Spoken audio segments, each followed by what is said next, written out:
Barbecue Central radio show will air live at 9 p.m. Eastern Standard Time.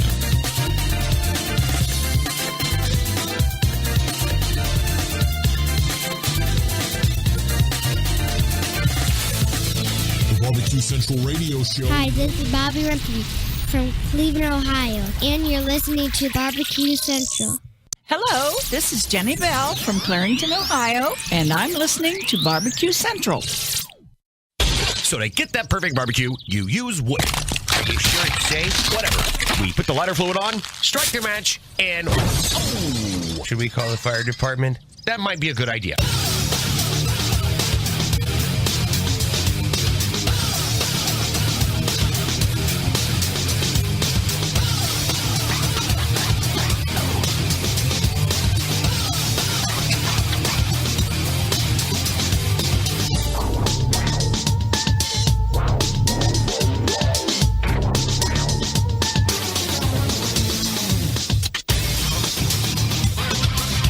All right, good evening and welcome to the really big Barbecue Central show.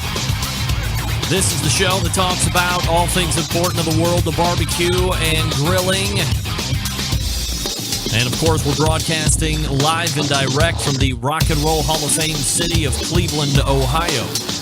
It is the barbecue capital of the North Coast. I am your program host, Greg Rempe. I am very happy to have you aboard here on your Tuesday evening. We have a ton of stuff to get to. However, if you have always wanted to be a part of the show, you wanted to shoot me an email, you want to lob me a telephone call, there's two ways you can do that, and this is exactly how you can do that. You can get in touch with the show by calling 216-220-0966. Email Greg at the bbqcentralshow.com. On the Twitter and Instagrams at BBQ Central Show. Anything else you want to find out about the show can be found at the main website, thebbqcentralshow.com. And here's what's happening in case you didn't get the newsletter that was sent out a little bit earlier this afternoon. It is the second Tuesday of the month, so you know what that means. He'll be here for not only one, but two regular segments in the first hour. The creator of AmazingRibs.com, Craig Meathead Goldwyn, will be joining me on the show. We have plenty to talk about. We are going to be discussing and answering and batting around some conversation on questions that you have asked me throughout Facebook today, both on my personal page and on the show page. So look forward to Meathead at 9:14 and then holding him over in the 9:35 segment. And then we'll move on to the second hour. Joining me, a professional hardcore carnivore, a friend of this show, Jess Pryles, JessPryles.com. She's always got her mitts into a number of things as it relates to the world of live fire cooking, barbecue, grilling, all that stuff.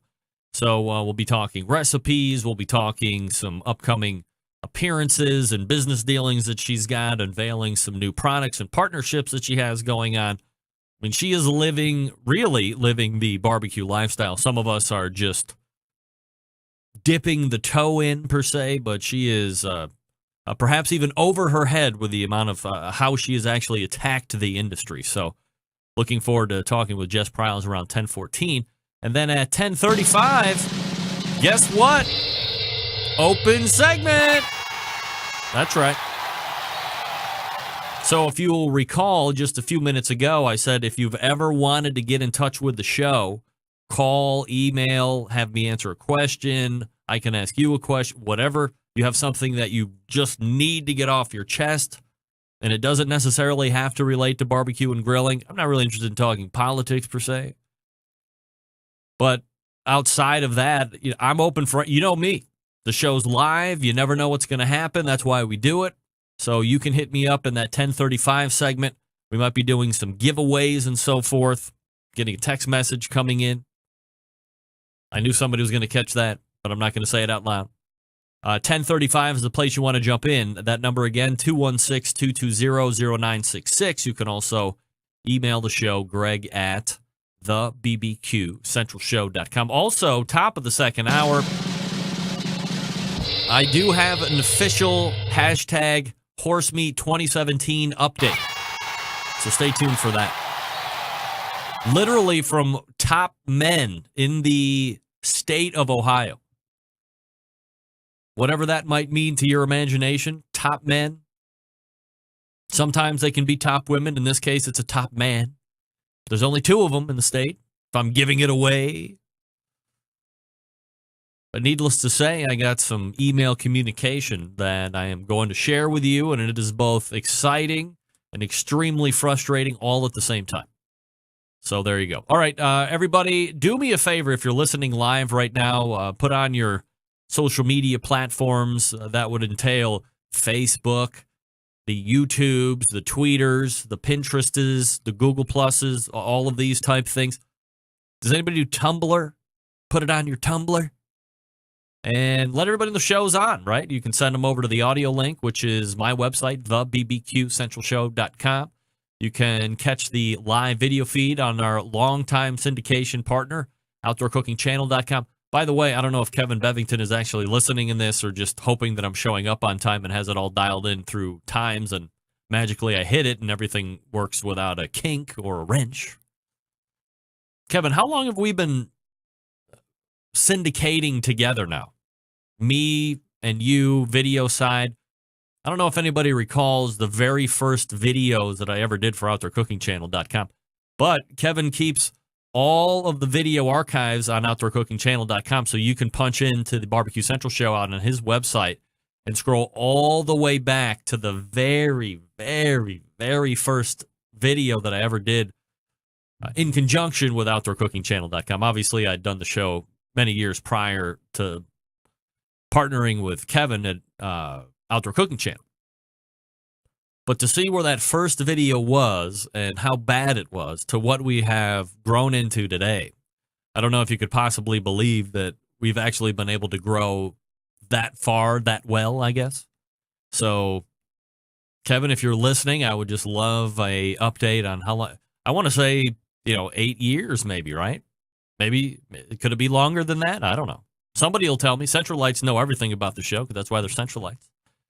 Also, you can get this show on Internet Protocol Television or IPTV.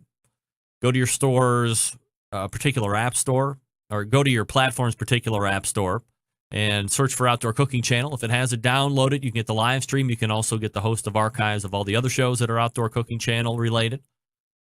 So a number of different ways you can consume the show. Don't forget, you can subscribe to this show. Obviously, if you're a podcaster, this might be a little redundant for you.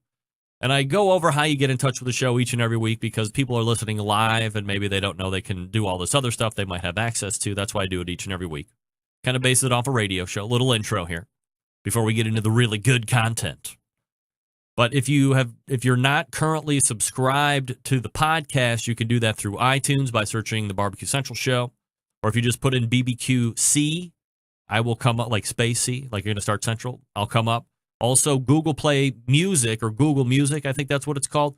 They now have the native app right in the hardware or software where you can subscribe right to the show. You don't need any third-party app. Google Music does it now, just like iTunes does it for the iOS devices. So very easy to get this show on podcast. Because sometimes, even if you get it live, you might miss something or you want to go back and listen to something again, and now you've caught something new that you missed the first time around. I listen to the show back once or twice on Wednesdays just so I can hear what kind of vernacular mistakes that I've made or use of wrong words or tenses of words, you name it. Or I should ask this question than that question. It's all armchair quarterback for me on Wednesdays, but maybe you would get a little bit more of a benefit out of as well if you listen to it again. So subscribe to the show. All right, special announcement, and I don't have her name here, and I apologize, but I saw it on social media here just a few minutes ago. I want to wish a very happy birthday to longtime show sponsor, Dave Bosca's mom. Happy birthday, Dave Bosca's mom. Look what you've provided the barbecue world. Dave Bosca. Dave's mom should be in the Barbecue Hall of Fame for creating, well, also Dave's dad, I guess, if we're going to do this right. But it is Dave's mom's birthday. So she should be in the Barbecue Hall of Fame because she and her husband created Dave. What a gift. All right, email from Leonard Aberman. Hey, Greg, I don't usually send fan mail. However, a few months ago, I was looking for a barbecue-related podcast and found your show. I've always enjoyed grilling, have tried to do most of what can be done low and slow on a charcoal grill and or smoker on my gas grill. I live in New York and grill year-round. After researching for a long time, I decided to buy a smoker, WSM 18-inch. Love using the smoker, love my barbecue. Love using the smoker, and my love of barbecue has increased. Your show is perfect for a fanatic like me. I'm an Ohio University alum. My son is currently attending the college in Ohio. We have a beautiful state, and what I can remember, Cleveland was a very nice city. I guess I'm all over this place with the email, but I just wanted to let you know I really enjoy your show. Look forward to it every Tuesday night. Yes, I have watched it live, but mostly hear it in podcast form. Thank you very much, Leonard Aberman. Leonard, thank you, man. Look at you, proud Ohio Bobcat, and the son is too. I'm a Bobcat, proud graduate of 97 with a sports industry degree. That's why I'm selling Class 8 tractors. Sorry for wasting your money, Mom and Dad. Hey, Cook Shack manufactures smoker ovens for barbecue lovers with any amount of experience.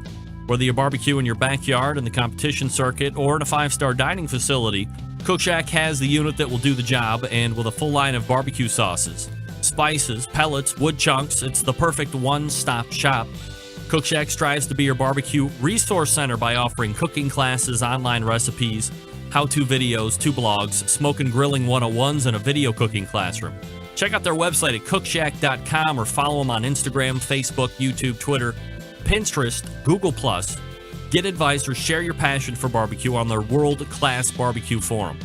Cook Shack pellet-fired smokers are the choice of champions because they were designed by a champion, Ed Fast Eddie Morin. The FEC 100 and PG 1000 are always customer favorites. The PG 1000 can double as a smoker and grill, low and slow, hot and fast. The pellet grill line gives you the most for your money. Top on QPR, as I always say. Cook Shack Residential Electric Smokers, #1 smoker in the industry. High quality means high durability and versatility. Anything you can cook in your oven, you can make in a Cook Shack. Passion and dedication drives Cook Shack's manufacturing, with quality always being the top priority. Get the best in barbecue since 1962. Call 800-423-0698. That's 800-423-0698. Or you can visit their website, cookshack.com. That's cookshack.com. Appreciate their longtime sponsorship of this show. Great products over at Cook Shack. If you're looking for a commercial-grade pellet-fired pizza cooker, just unveiled at the NRA show month and a half ago. So come on. How about it now? Here we go. Cookshack.com. All right, Meathead Goldwyn coming up out of the break. Barbecue food for you weighing in. YouTube Red users can download content as a podcast now or just watch the video. I don't know what that means. I'm not up on YouTube because I got banned from YouTube. I was banned from YouTube. It's a different story for a different day. All right, we'll be back right after this with Meathead Goldwyn from AmazingRibs.com. You're listening and watching the Barbecue Central show right here on the Barbecue Central Network. Stick around. We'll be right back.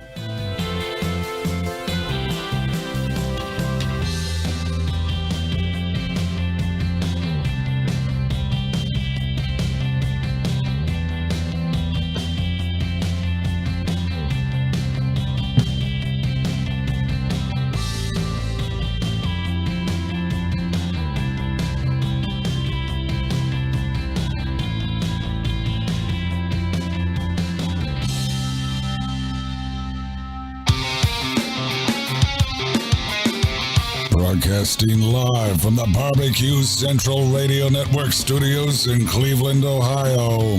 You're listening to the Barbecue Central Radio Show. Once again, here's your host, Greg Rempe. All right, welcome back.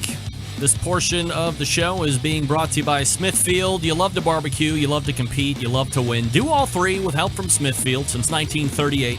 Smithfield has been producing high-quality, fresh pork products, and now they invite you to get smoking with Smithfield. If you're a competitive barbecuer, you can join the Committed Cooks program. Members who commit to cooking with premium hand-trimmed Smithfield fresh pork will receive swag and other great prizes. Commit to cooking with Smithfield. See what's going on in barbecue if you visit smokinwithsmithfield.com. That's smokinwithsmithfield.com. Email in from John Dawson. Remps, I thought I'd mention that I've been listening to your show on the Simple Radio app for the past several weeks. Far better than TuneIn, just FYI for the streamers. P.S. It connects much faster, and the stream seems to be more reliable, I think, especially when you're connecting between 4G, LTE, and Wi-Fi, depending on, like, if you're out mowing the lawn, sometimes your phone has trouble deciphering whether it needs to be connected to your house or whether it needs to be connected to your data plan or what. Of course, it's always free with Wi-Fi, but sometimes you got to use that data. All right, nevertheless, second Tuesday of the month brings the creator of AmazingRibs.com, who looks like he might have sprinted in. It's Meathead Goldwyn joining me here on the show. Meathead, how are you, buddy? Oh, man, I did. I just sprinted in. We went to the movie. You know, Tuesday night is date night. My wife and I and her brother and his wife always go to the movies. How long have you been doing that? 10 years now. Wow. We see a lot of movies. I see a lot of crap. I saw Wonder Woman tonight. But it's a long movie, and it started late, and I had to sprint home, let the dogs out, pour myself my usual glass of wine, and I've been having computer problems all day. Uh-oh. And I just didn't know if I was going to make it. I swear, honest to God, I just switched. I got the connection just in time. Wonder Woman has now been the #1 box office smash 2 weeks in a row. So being a wine critic and a barbecue aficionado, what do you say about Wonder Woman as a movie? Is it worth it? It's a good story. I can't blow too much, but it could have ended about 20 minutes earlier. There's a pivotal scene, and it would have been a better ending. But they had to bring in this massive, spectacular battle scene, which wasn't necessary. But I tell you, this Gal Gadot is not just a pretty-looking girl. She can act. She knows how to use her face, and it was a lot of fun. It was, a good action movie. I heard there's a bunch of no names in that movie, and the movie still is really good. Yeah, it's well done. It's a lot of fun. It's, good night out. And usually after the movie, we go out to dinner. Yeah. We went to the restaurant, sat down, and I checked my phone to see if there were any messages, and there was a reminder, Rempy. You need a reminder? We've been doing this just as long as you guys have been going out on date night, for crying out loud. Well, Greg, I'm getting old. My memory isn't what it used to be. I understand. All right, Meathead. So I appreciate you coming on as always. And here's the question I want to kick off the second Tuesday of June with, 2017. Yeah. We've had many great back and forths. Of course, most notably the barbecue and grilling. We've talked about a number of other items. So here's the new question that I'm starting to ask everybody that comes on, and I got it from a listener of mine who asked it maybe the week after Andy Husbands and Chris Hart was on, which was a couple weeks ago. And it's this question. Talk to me about how Meathead Goldwyn defines the term pitmaster. Well, isn't that an interesting question? I know. I think certain terms are honorifics, meaning that they have to be earned. And I'm going to take an end run here, but it's like the word chef. I'm doing a presentation coming up this weekend. They sent out an announcement, and Chef Meathead Goldwyn is going to. And I had to come back and say I'm not a chef. Good for you, by the way. Good for you. Well, I mean, I think a chef is someone who runs a commercial kitchen, possibly a restaurant, or who has had professional chef training. Now, I've taught at a culinary school where they train chefs, but I've never gotten a degree in culinary arts. Now, I taught at Cornell's Hotel School. I taught at Le Cordon Bleu, but I've audited plenty of classes, but I don't consider myself a chef. Now, pitmaster, I don't know if you have to have. I don't think you have to run a restaurant to be a pitmaster. I think you have to be a master of the pit. I think you have to be really good at barbecue and grilling. You have to really understand how to make great meat using fire and smoke. That would be, I think, as close as I can get. Well, I think as far as chef is concerned, because I did bring that was actually the whole question that I had asked Andy and Chris, because Andy Husbands is a classically trained chef, Right. owns his own restaurants. Right, Chris, and a very talented one at that. Chris Hart, obviously a world champion pitmaster, if we're using the term pitmaster. And I said, hey, tell me the difference between chef and pitmaster. So we had our conversation about that. And if you missed it, you can go get the podcast. But my contention is this, or my assertion is this. Chef is something that you have to earn through going to cooking school, and then you earn the certificate, and now you're called chef. Typically, that would translate into you running a commercial kitchen, or maybe you open your restaurant. But people call you chef in your professional setting. Maybe they call you chef outside of the professional setting, like they say doctor. Like, I can't just call myself doctor. I mean, Ray Lampe does it tongue-in-cheek, of course, but he doesn't think he's a doctor, and nobody thinks he's a doctor like you would. There's a spin-off on that, too. There's a lot of contention among people who have PhDs, which is a doctor of philosophy PhD. You get a master's, then you get a PhD. My wife has a PhD. A lot of PhDs are referred to as Dr. So-and-so. Yes. But a lot of people say, no, they're not doctors. They are PhD. They're Mary Tortorello, PhD, but not Dr. Tortorello, because a doctor is a physician. But you can say there's a little contention there, I think. But you can easily delineate doctor and medical doctor. There's MD and PhD. So, anyway, so that's where I think chef is something that, as you rightfully did, people said Chef Meathead Goldwyn, and you said, no, I'm not a chef, and I think that's right. And I think if somebody was going to allow that title to be placed on them and they weren't, I think that's kind of BS. Then there's the term pitmaster. I think we should just wipe that term off right from the American lexicon, if at all possible, because I think it's put my business out of. You're going to put me out of business. No, I got a pitmaster club. You're right.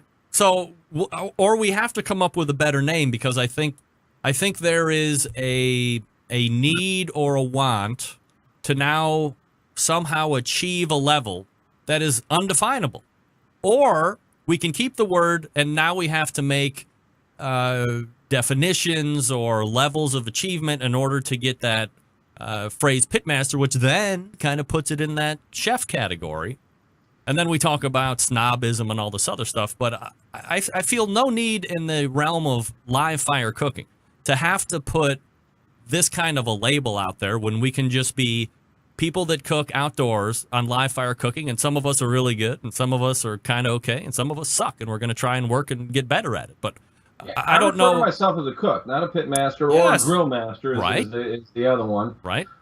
It's funny though. You watched the Food Network, where presumably they know a lot about cooking, and they have these cooking contests with amateurs, and the judges say, "Okay, chef, let me see your souffle." This is a person who's never cooked for anybody but his family or her family, and they're in a cooking contest, and now they're calling him chef.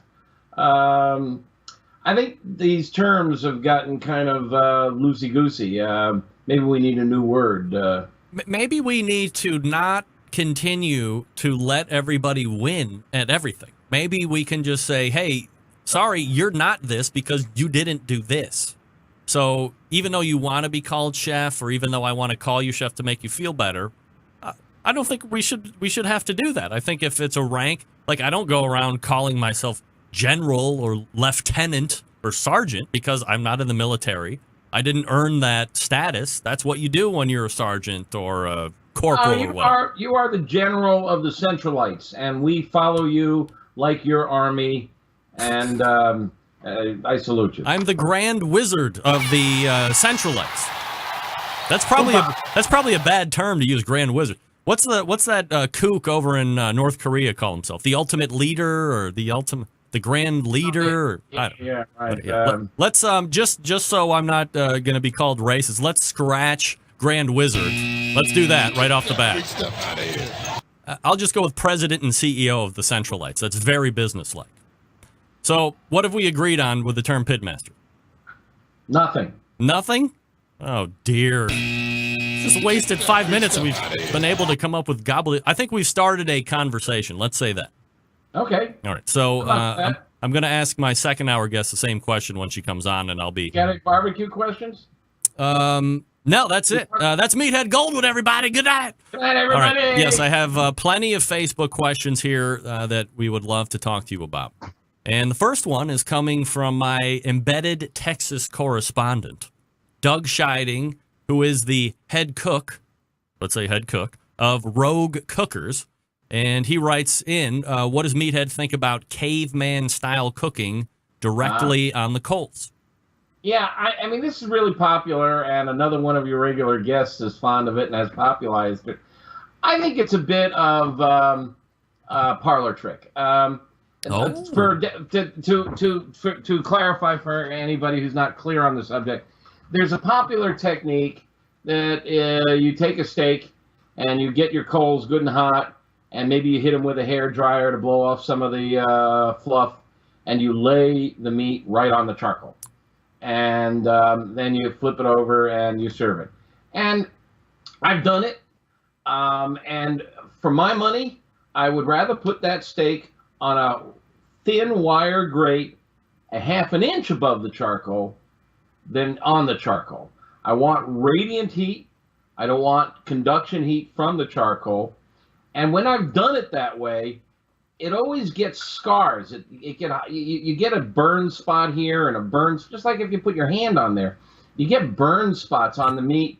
And doggone it, there often is ash on there, and I'm not fond of the ash. Those burn spots turn to carbon, and if I get I want the grate as close to the heat as humanly possible. So like on my Weber kettle, I will often take the charcoal grate and lift it up with bricks. I've got a spare charcoal grate, and sometimes I'll just put one on top of the other, put bricks in there. But I want to get, that's one of the reasons I love my PK so much. In fact, we got to practice, Greg, one night off air. Okay. And do a Skype conversation on iPhone, because I thought about this. I'm thinking, okay, if I don't make it home in time tonight, we're going to have to do this Skype on my iPhone. And if we do, and then it dawned on me, Skype on my iPhone, it's still daylight out there. I could take people out and show them my deck and all my toys, and we could talk about the fun toys and how they work. And I've never tried doing a walk-around session like that, so we got to practice that one day and see if we can do it. But in any case, I got a PK grill outside, and one of the neat things about the PK grill is that the charcoal bed is very close to the cooking grate. And if you pile that charcoal on high, you can get the charcoal within an inch of the meat. Now you've got really radiant heat. I mean, really condensed, and you can get a great sear. That's a good technique, especially if you're dealing with things like skirt steak, which are really skinny.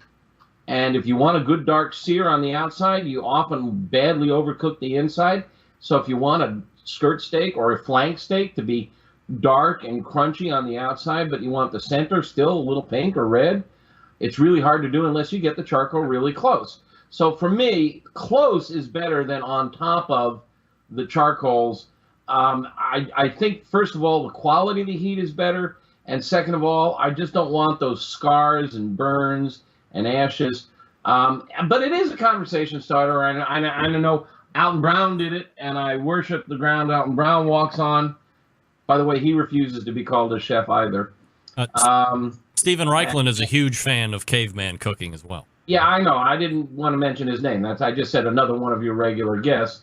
I didn't want to point an arrow at him. Oh. But yeah, he's a fan of it, and he's done it on TV. I'm not. Do you, Jason? He's also a fan of beer can chicken, which I have, I think, fairly thoroughly debunked, and he's actually got a little book on the subject. I really think very highly of Steve. I just disagree with him on a couple of things. Jason King had mentioned in the chat room while we were talking that when you lay the meat directly over the coals, you're actually snuffing out the hot coals as well, because you're not basically, well, at least the top side of the coal, you're not allowing to get oxygen to continue to burn. Yeah, that's an interesting point because the meat's wet. I mean, you're putting like a wet cloth on the charcoal. Good thinking, Jason. I'm glad all that hard work you've been doing is paying off. He's a smart kid. Yeah, and great on the YouTubes as well. So Meathead, not necessarily a fan of caveman style cooking.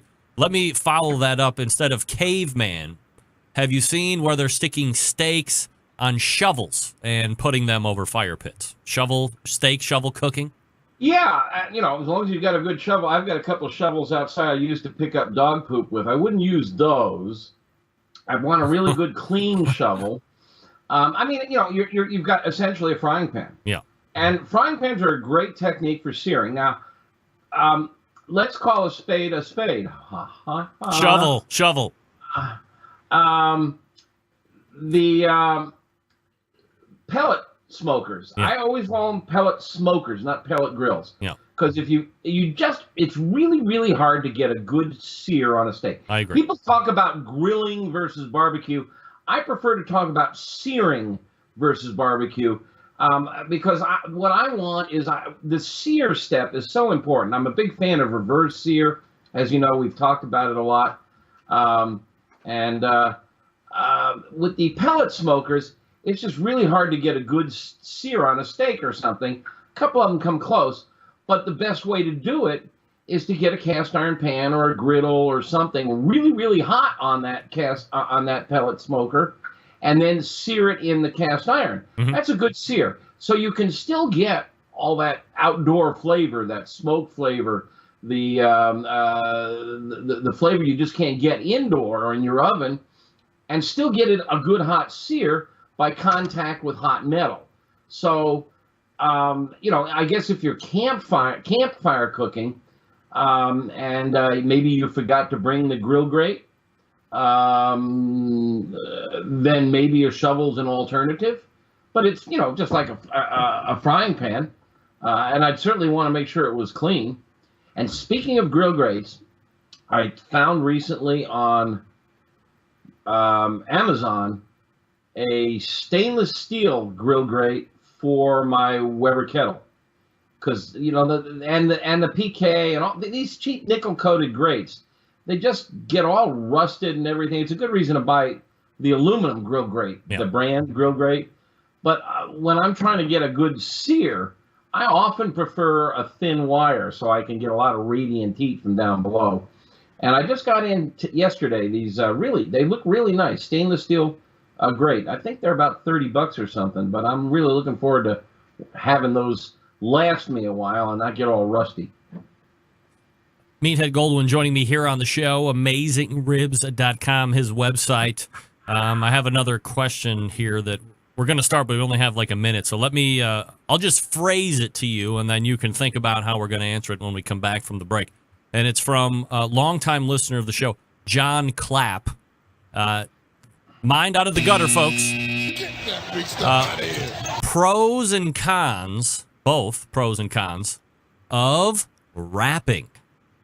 So you go ahead and stew on that. I just saw Hamilton, so I know all about wrap. Yeah, yo. All right.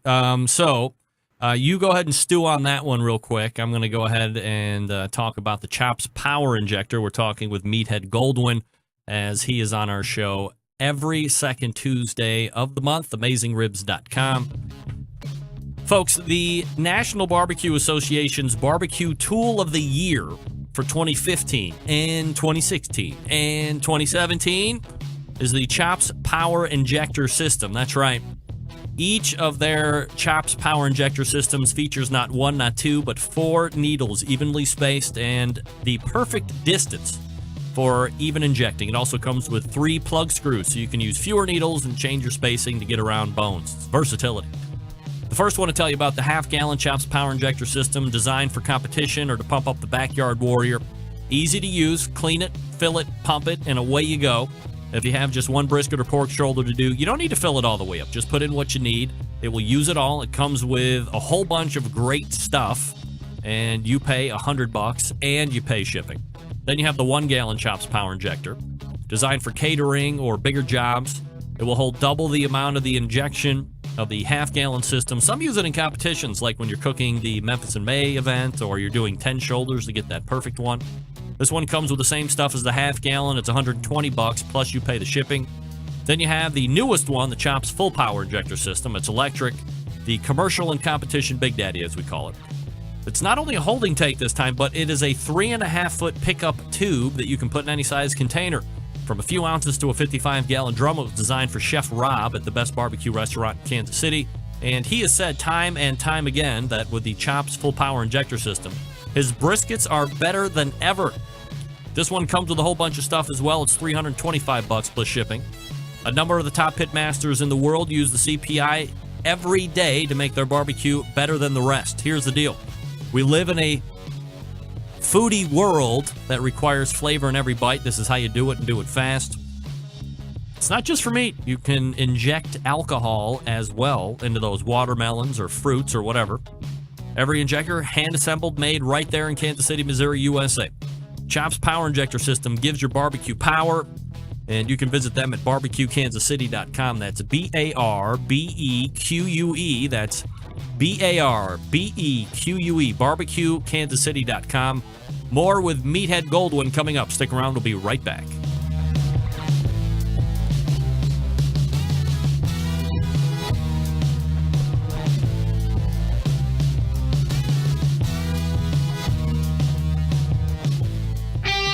Ready to get on the air? Call 216-220-0966. Now, let's get back to the LeBron James of barbecue talk. Greg Rempe. This portion of the show being brought to you by Green Mountain Grills, manufacturers of some of the best pellet cookers out there on the market today. If you're looking for a big cooker to house a lot of food, they got one for you. Medium size, got one for you as well. Something to take on tailgates or smaller versions, no problem, they got one. Also, the new pizza oven insert. Get that. They can also supply you with pellets to fire those cookers. Check them out at greenmountaingrills.com. That's greenmountaingrills.com. I love my Green Mountain Grill. You could love yours as well if you just visit the website, for crying out loud. Come on. All right, we're picking our conversation back up with Meathead Goldwyn, and we're talking about the pros and cons of wrapping Meathead. What did you think about over the break? Well, a couple of things. First of all, that injector system that you were just talking about, yeah. I've used it. Chops, it is impressive. It's the best. I really do like it. It does everything they say it will do. And man, if you got more than one brisket to pump, you can just fly through them. I mean, really great for a restaurant, I would think. It'll speed up if you're doing 2 briskets for the competition or 1 for the backyard. May not be necessary for that, although it'd be great if you have one. But if you've got a restaurant, man, that thing is fantastic. Yep. And also, you just violated my copyright. Me? I'm the one that called you the LeBron James of barbecue. Yeah, that's why I wrote it down. It's just the big voice guy that's, voicing it. The loser. Oh. I got no room to talk. I'm like, well, Meathead's late. Maybe he's not going to ask how the Cleveland Cavalier of barbecue is. Oh, geez. They got it last year. At least they're there. Yeah. Well, we did end a drought. It's going to be need another body. Unless something changes in the next 2 years, it's going to be Golden State and Cleveland in the finals. Barring any big injury on either side, I don't know how you could possibly argue that it's not going to be those 2 teams in the finals, at least for the near future, 2-3 years. They need to pick up another star in free agency, and that'll happen, I bet you. Well, we'll see. I mean, if it doesn't matter, I can't talk about it. So it'll be fun to watch. Yeah. So let's talk about the pros and cons of wrapping. Well, all right. First of all, we'll take it from the overview, and then we'll talk about paper versus foil. It does several things. Everybody out there knows about the stall. When you're cooking a brisket or a pork butt, in particular, they chug along. If you're cooking at a lower temp, like 225, maybe 250, they chug along up to about 150, 160, depending on the humidity, and then they hit that temperature and they stop and they stall, and they don't get any hotter in the center. If you measure the temperature in the center, now the surface continues to heat up. But what's happening on the surface is moisture is evaporating, and it's cooling the meat, just like sweat evaporates when you're cutting the lawn. So it cools the meat at the same rate it's heating. Now, if you're cooking at a hotter temp, like 300, 350, it plows right through the stall. The cooling effect can't keep up with the heating effect of the hot air. So you bust through the stall by either cooking at a higher temp, or what you can do is you can wrap the meat in foil, or we'll talk about brown or pink paper, whatever, in butcher paper. And what happens is that seals in the moisture, and it's really important if you're going to wrap that you wrap tightly, because if you leak, if it's got holes in it or big holes, I mean, you can put a thermometer hole, it's not going to kill you. But if it's got a lot of little holes and leaks, then it continues to evaporate and you get to have the stall. Now, what it does is it traps moisture inside the bag or inside the foil, and you do have a lot of liquid come out of the meat. I mean, it does purge a lot. Yeah. I mean, you don't have to throw in liquid in the foil. A lot of people do. They'll throw beer, wine, cider, or something in there, but it's going to start giving up fluid in a hurry. But it keeps the humidity high so it doesn't cool, and it plows through the stall. But it also helps tenderize the meat, and it helps keep it a little moister. And every cook worth his salt on the competition circuit does wrap, usually with foil, not with butcher paper, and it makes a difference. Now, how big a difference? I would say 10, 20% quality improvement, maybe. For my backyard cooking, I almost never waste aluminum foil. I'm environmentally conscious, I guess. I just don't see that. For my friends, my neighbors, my family, my ribs, my pork butts, my briskets are really good without the wrap. And one of the things that happens when you wrap is that you really soften the surface. Mm-hmm. What happens when you don't wrap is that surface dries out. And when it dries out, then you bust through the stall because it's no longer evaporating from the surface and cooling. And what essentially is happening is you're making what they call bark, and that bark is a form of jerky. Yeah, it's dried meat on the surface, and a lot of people really like that bark, especially for things like pulled pork. When you do a pulled pork and you've got a nice rub and a little sugar on the rub, a lot of flavor, and you've got this big hunk of pork, your rub doesn't get down into the center. Salt might, but the rub doesn't get down in the center. So what happens is when you shred that pork, that surface area that's become barky, that's like jerky, you mix that in. So you're putting the flavor down in there. So, I mean, frankly, I prefer my pulled pork unwrapped, but it does keep moisture. It does keep it tender. And if you're going to compete, you just almost always have to do that. And many competition cooks wrap ribs too. Again, I don't bother. Now you can have a similar effect by spritzing frequently. Spritzing frequently puts moisture back on the surface. It's not the same as wrapping, but it does keep moisture on the surface. The problem here is that you're softening the bark. So you really have to decide, do you want a good, crispy, crunchy bark, or do you want really tender and really juicy? And let's not forget, if you're doing a KCBS judging, they score you on tenderness. I think you talk to Darren Warth occasionally. Darren, I think, is the hottest cook on the circuit. I saw Darren recently at a competition. We were talking, and he just looked at me and said, it's all about tenderness. Yep. It's all about tenderness. You know, I mean, appearance and all that, it's important, but tenderness. It's all about tenderness. So wrapping does help tenderness. The problem is you got to learn how much. Now, there's a very popular method on the internet called 3-2-1. For ribs, 3 hours outside, 2 hours in the wrap, 1 hour back out to firm up the bark. I think 2 hours is just way too long in foil. Way too long. Way too long in foil. But it's really hard to convince people who've read about it, and it's so easy to remember. But I think you're on the verge of steaming them and turning them into mush. Now, the other part of the question is wrapping in butcher paper. Yeah. And that's an interesting question. Butcher paper is paper. It's not as moisture can still penetrate, although a lot of fat comes off and it lines the interior of the butcher paper with fat. So it's almost like a wax paper, but you do get some moisture transpiration. There's a very famous video out there. If you haven't seen it, it's fun to watch, with Aaron Franklin, the great barbecue chef from Austin, and John Marcus, who's the guy who created the Barbecue Pitmasters show, and also a regular guest on this show here. And they both do a taste-off of wrapped in foil versus a brown paper. And I think there's a third one, isn't there? No wrap. No wrap. And, I often don't wrap because I love that hard, crunchy bark. I think they slightly preferred the butcher paper, which doesn't surprise me because that's what Aaron Franklin does at his restaurant. He wraps in butcher paper.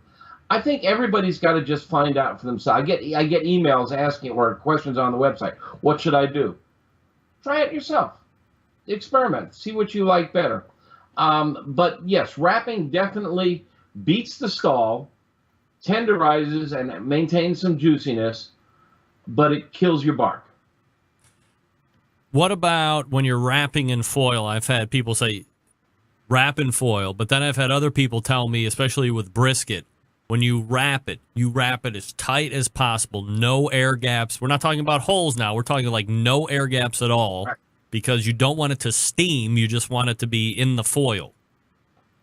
Yeah, I think that's important. Not only that, but if you have air gaps, the moisture will escape, and so now you have the cooling effect, and you will hit the stall. So you want to crimp all that foil up nice and tight, and try to keep the air gap as minimal as possible. All right, here's the next question from Chad Warner. We got about 4 minutes, and he says, have you ever used baking soda as a meat tenderizer? If so, what are your thoughts?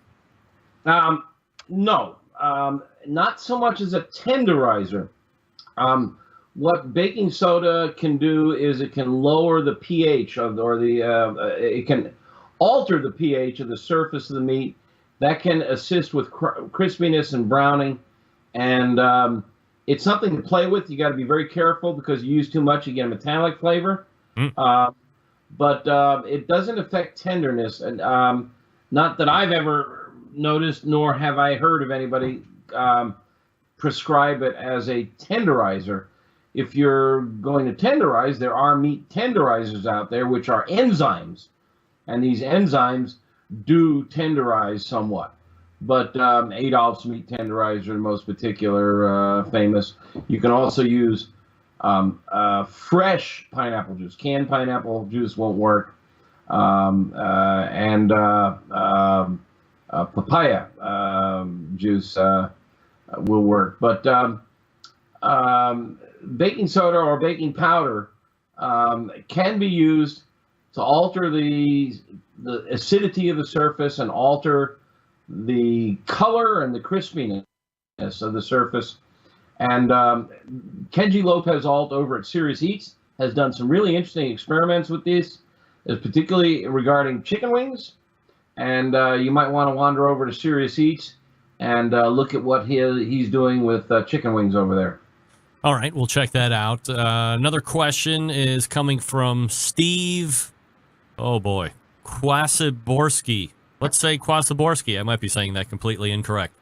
Any point in buying Wagyu or other premium ground beef? No. Oh, no. Get that weak stuff out. Of here. That's right, Austin Carr. You tell him. One of the real reasons to buy, there are two major reasons to buy Wagyu. It has more marbling, therefore more fat, and therefore more flavor. Now, the fat in Wagyu is a little different than the fat in other meat, but it's not a huge difference. The other difference is it can be more tender. But if you're grinding beef, it's pre-chewed. It's tender. You know, I mean, somebody's already chewed it up for you. So you're not worried about tenderness, and you want at least 80-20 or 70-30. That is to say, 80% lean, 20% fat, or 70% lean, 30% fat, to get the maximum flavor and juiciness out of a burger, because burgers get a lot of their juiciness not from water but from fat, and that's where flavor is. And so and you go to restaurants and they're selling Wagyu or Kobe burgers, and it's not Kobe, I promise you. If you see Kobe on a menu, run. I mean, they're lying. Yeah. It's just flat out a lie. Now, maybe if it's a really high-end restaurant in Manhattan or Vegas with a 3-star rating or something like that, they do have Kobe. And the burger is $150. Yeah, I mean, no, but if they're getting real Kobe from Japan, they're not grinding it in a burger. No, and ask him to see the documentation, for crying out loud. It's got to be documented. No, I mean, the chef wouldn't permit it. I mean, that's like, ordering a Wagyu steak well done. I mean, that would just be a terrible waste. Yeah, all right. Okay, we got time for one more. And this is coming from Eugene. He's one of our good listeners here. Gene, I know Gene. That's right. I just read the article on using mayonnaise for grilling. Maybe you could shed a little bit more light on that topic. Mayonnaise for grilling. I love Gene. I see him in your he's in the chat room tonight. That's right. All the time.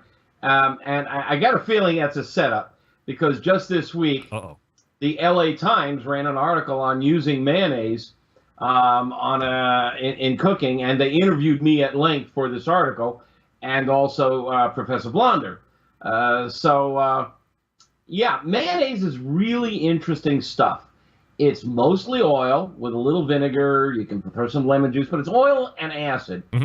It's whooped until it becomes an emulsion, and often there's a little mustard in there to help it emulsify.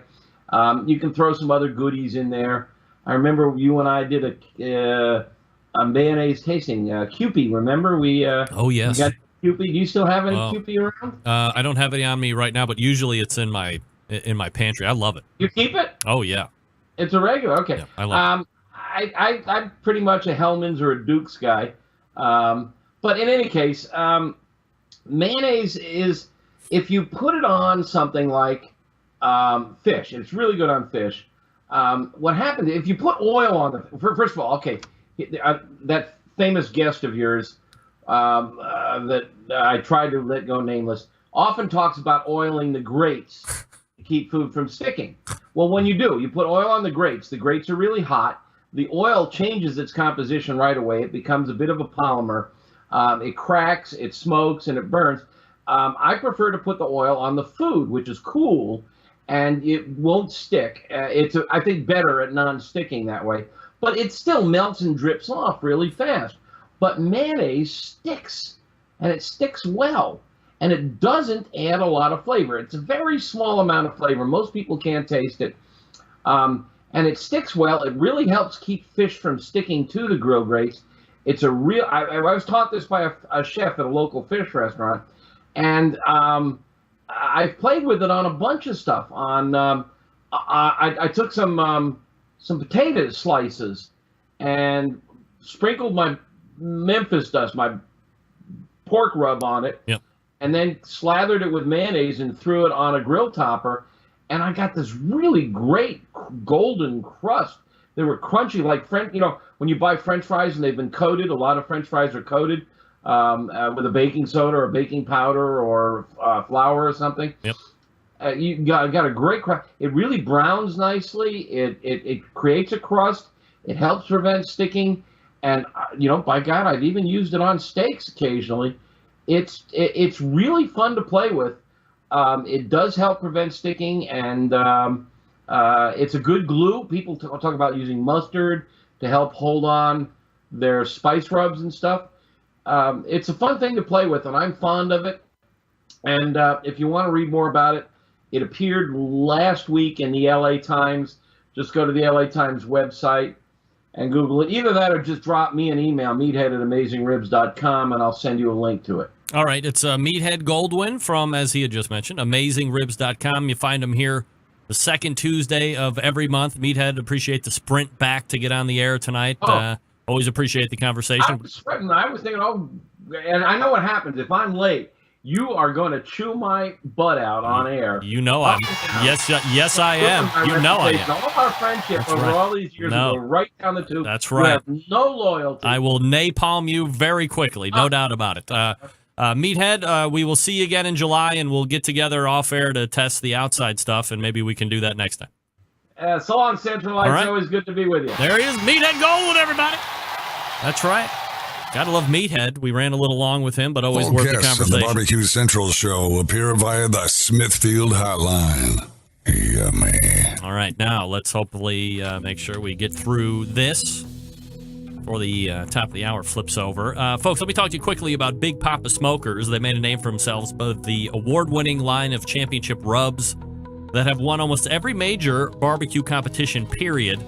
They've also banded together with fellow California-based rub company Simply Marvelous Barbecue to form what is now known as the West Coast Offense. Defying conventional wisdom, these two California-based rub makers have cornered the market on competitive barbecue and begun to redefine the flavor profiles that competitive cooks from across the country have begun to aim for. They've even created two of their own unique competitions, King of the Smoker and the Guinea Pig event. Now, the Guinea Pig is a cost-controlled competition that helps bring in newcomers to the competitive barbecue world. It also features prize distribution all the way down to 10th place in each category, which helps provide incentive to get new competitors into the world of barbecue. On top of all of that, Big Papa has created a unique brand ambassador program called the BPS Elite Team, featuring 15 of the best competition teams in the country working together to promote camaraderie, competition barbecue, and to benefit children's charities across the U.S. Keep in mind that Big Papa Smokers has been able to do all of this within only 4 years of being in business, which is actually more like 6 years, I guess. Turning the competition barbecue world on its head, creating their own unique competitions, becoming a staple of a nationwide restaurant chain, which is BJ's Restaurant and Brewhouse. I just ate there last night. And most importantly, benefiting children's charities across the U.S., continuing to be just the beginning for Big Papa Smokers. And that website, bigpapasmokers.com. That's bigpapasmokers.com. We wrap the first hour right after this. Stick around. We'll be right back.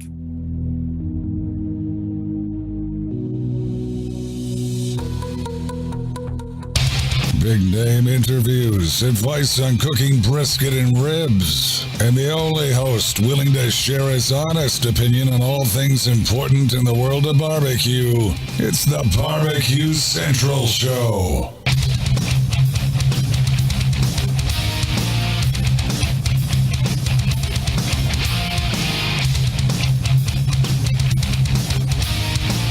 All right, welcome back to this portion of the show being brought to you by CookinPellets.com, your number one source for quality wood pellets to fire all your pellet-driven cookers. You can purchase at CookinPellets.com or on Amazon.com as well.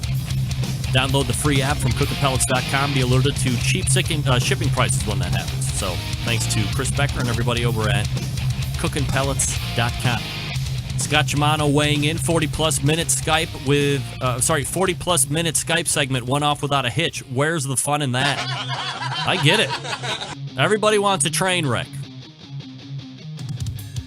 Just blame me. Everybody else does. Write me complaining emails about how a 40-minute Skype segment went off without a hitch. I'll get those overnight. You know I will. Second hour still to come. Thanks again to Meathead Goldwyn. Again, his website, AmazingRibs.com. You find him here every Tuesday. Every second Tuesday of each month. And if you're just tuning in now and you missed his 2 segments plus of great barbecue and grilling knowledge, we bantered back and forth on the definition of pitmaster. We got exactly 0 accomplished in that. But we have started a conversation about if that's a term we need to change or add to or detract from or throw out, whatever. Anyway, I'm going to refresh my water. I suggest you do the same as we load in for the second hour. You are listening and watching the Barbecue Central Show right here on the Barbecue Central Network. Stick around. We'll be right back.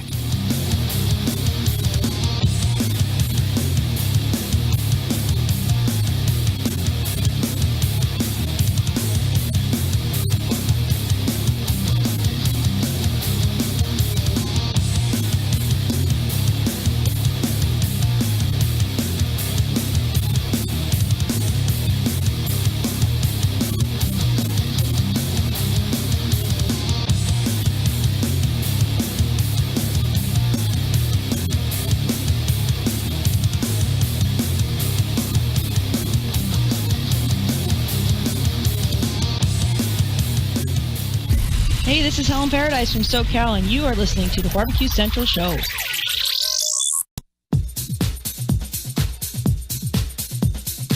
Happy to have you aboard here for the Really Big Barbecue Show. Boing. We cook because we have to, and we grill because we want to. Hit me. Fine, how you doing? You have a great show. I'm a big fan. Boing. So what seems to be the problem here? This man looks like he's dead, and he's in the crackle. Charbono! It's all about the charbono, dude! Succulent fish. What? He ate 54 wieners. Listen, Lavernius, shake your face. I'm shaking like a dog shit peach seeds. We have top men working on it right now. Top men.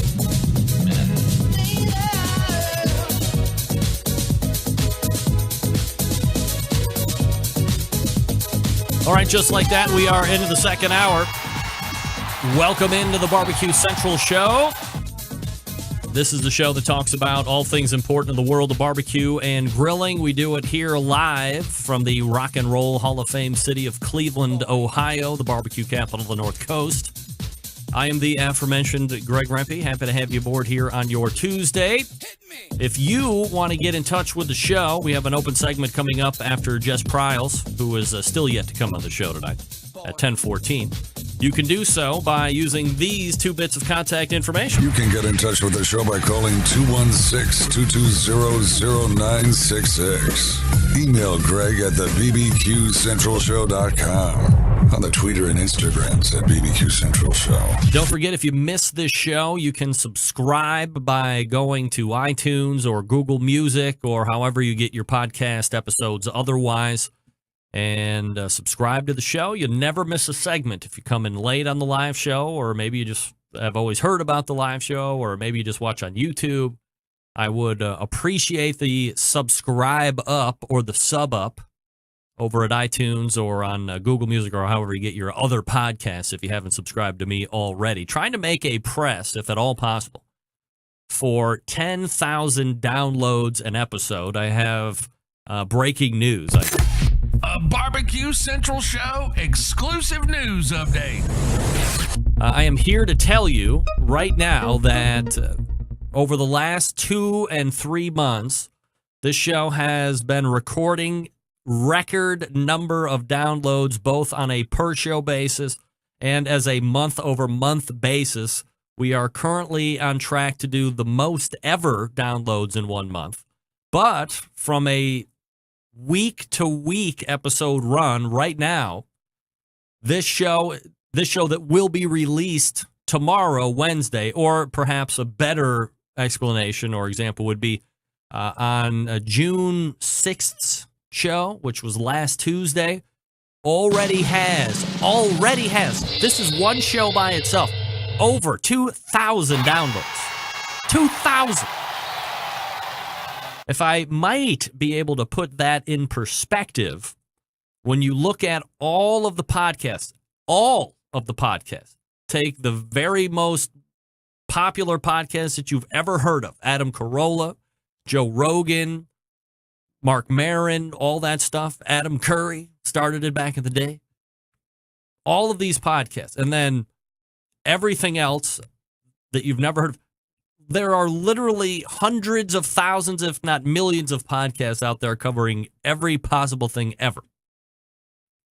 The average from release to 2 months out is 350 downloads.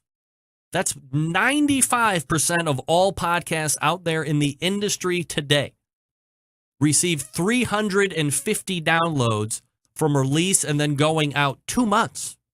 In 1 week. 1 week. This show, 2,000 downloads.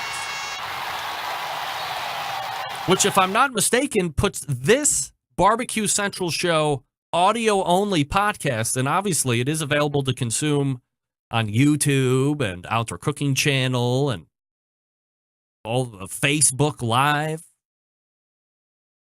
Just the audio-only is in the top 5% of all podcasts.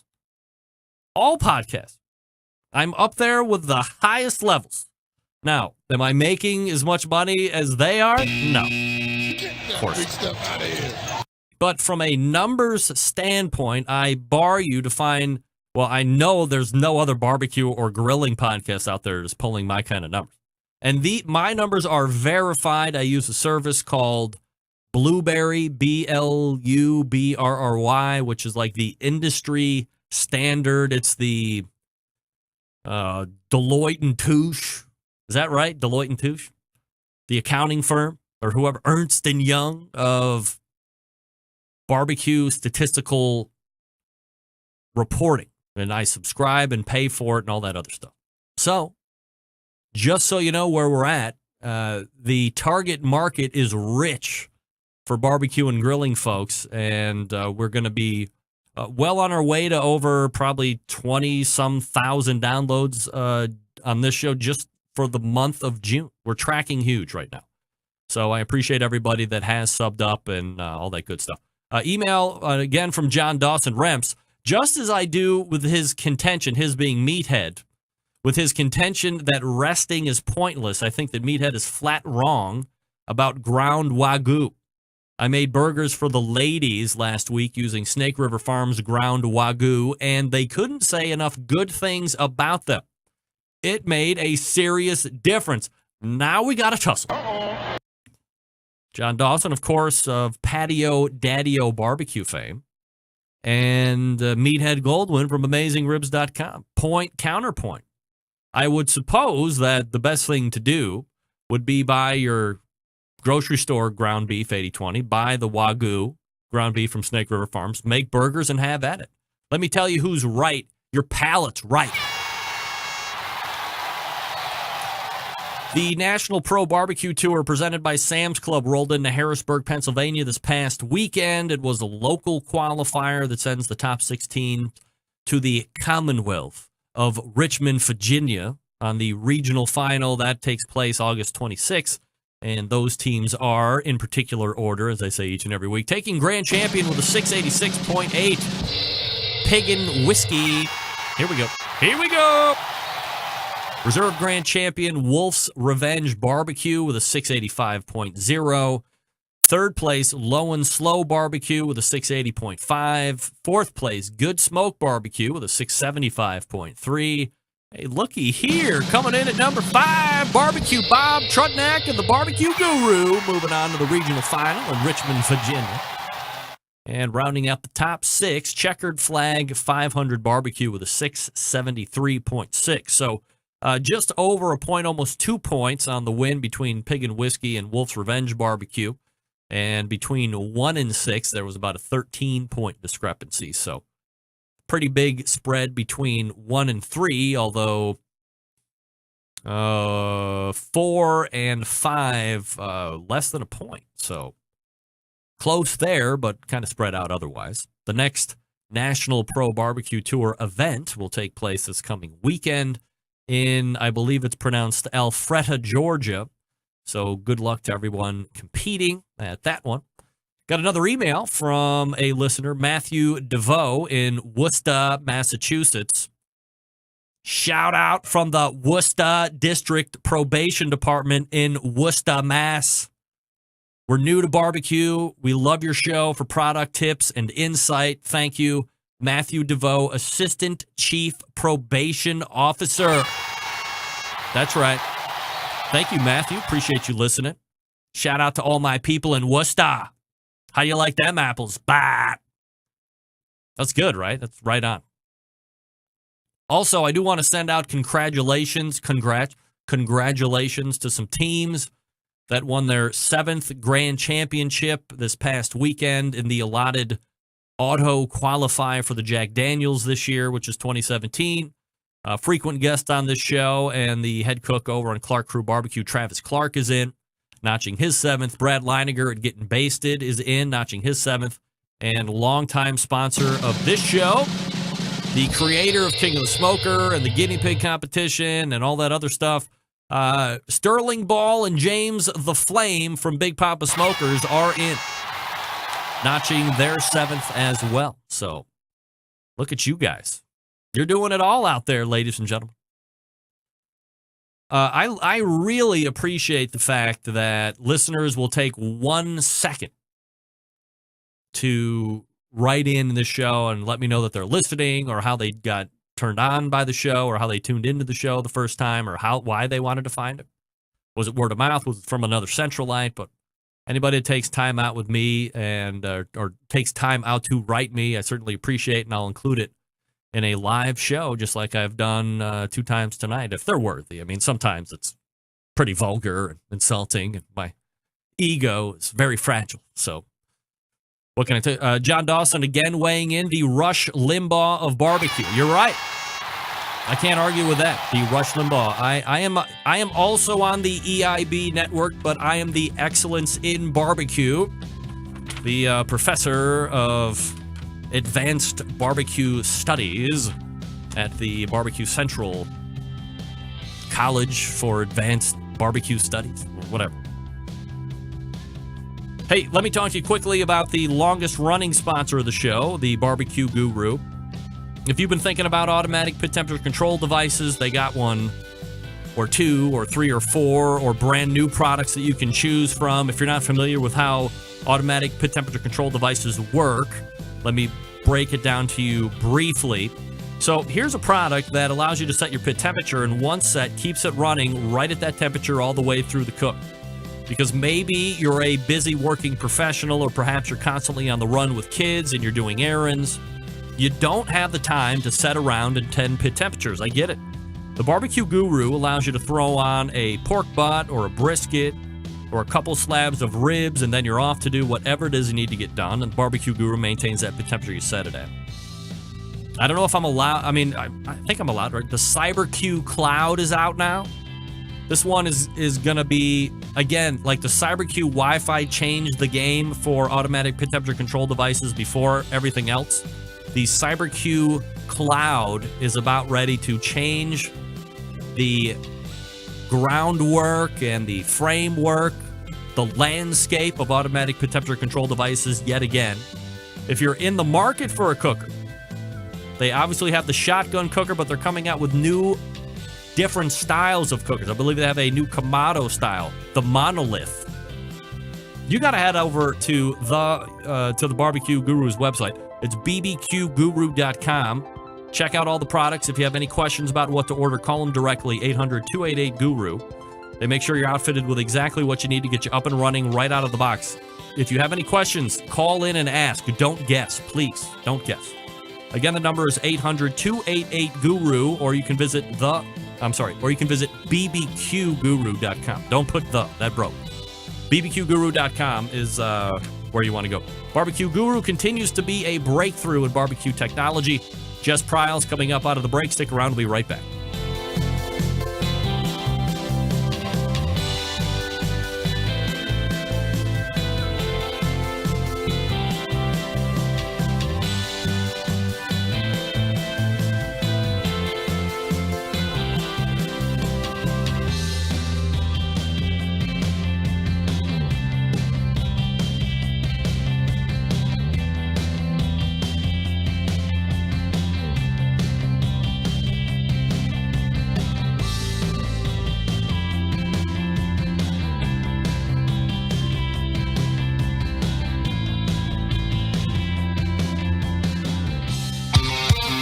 The only show giving you a monthly visit from a doctor of barbecue. A man actually named Meathead. The author of a barbecue Bible.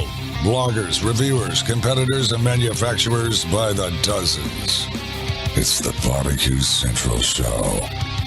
Once again, here's your host, Greg Rempe. All right, welcome back. This portion of the show being brought to you by Unknown Smoker Accessories, purveyors of made in the USA stainless steel barbecue and smoker lid hinges, barbecue accessory hangers, rocket hot chimney grillers, heavy-duty aluminum foil dispensers. The fine products from Unknown Smoker Accessories keep your gear where it needs to be, at arm's length and ready for battle.